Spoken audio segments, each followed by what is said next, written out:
Hi guys, how are you? Welcome to my channel Urbanism Spinning. I'm an architect and urban designer making videos on the concepts which you find difficult or boring to read. On this channel, you will find lots of information related to architecture and urbanism projects. So don't forget to like and subscribe.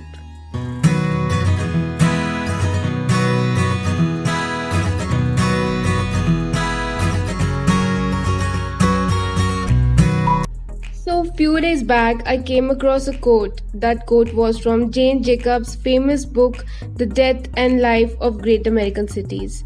It stated that cities have capability of providing something for everybody only because and only when they are created by everybody. So basically, this got me thinking that cities are created for people to live in. It is not for cars, but for people whom and by whom these cities are created.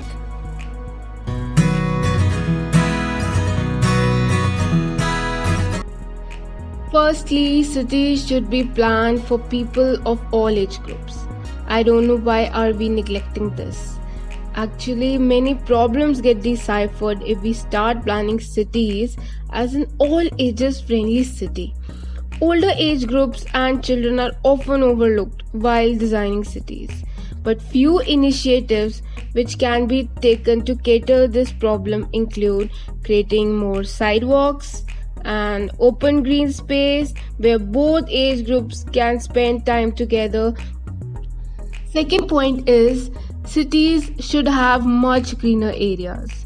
As humans, we are evolved with the nature. We need green and blue infrastructure to live a healthy life. Our life these days revolves around work. This obviously increases our stress and anxiety. Because of this pressure, people's mental health and physical health are impacted. To make environment less stressful, we need to make more green spaces. Green spaces encourage exercising, they provide spaces for social interaction, and biologically it improves immune system by providing exposure to microbiota.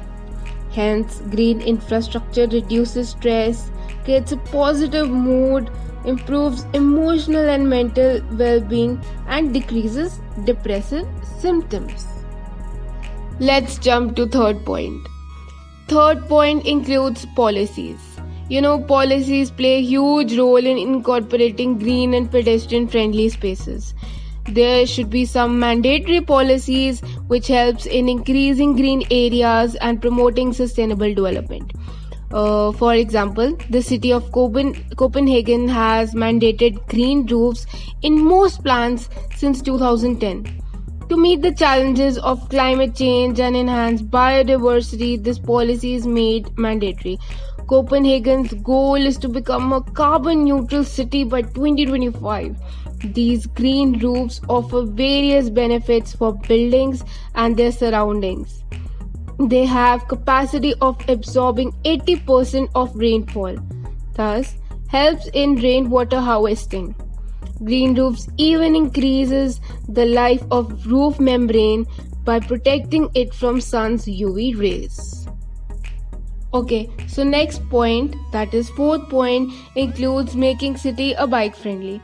There is need of more bike lanes instead of parking areas. These days, cities are working on ways to cut down congestion and carbon emission. Therefore, especially after the pandemic, cities are focused more on creating bike lanes.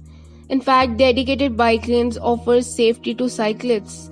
People choosing to cycle instead of riding cars are great contributors of reducing air pollution and road congestion.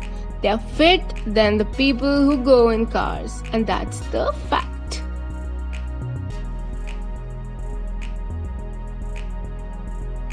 So now let's come to the fifth point, that is last point of this video.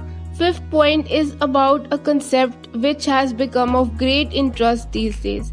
That is 15-minute city. You might have heard the name very often, that a 15-minute city or 20-minute city are in boom and etc etc.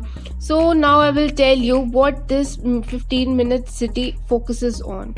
The 15-minute city focuses on providing amenities to people within a 15-minute walking or biking radius. So 15-minute city could help create a better future for people across the globe. Guys, this is an upcoming trend when it comes to rethinking city planning.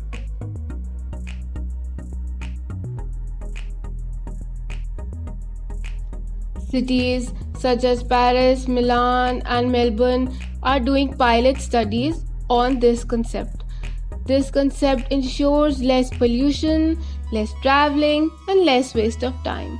It would develop more social interaction among the people living in the same neighborhood. So, who doesn't need a cleaner air? This is why many cities are doing pilot study on this concept. This concept of 15-minute city has always been a sustainable mode of development because they are limited in size, has mixed land use, and promotes walkability organically. So, guys, this was the first part of how to make cities sustainable and people friendly.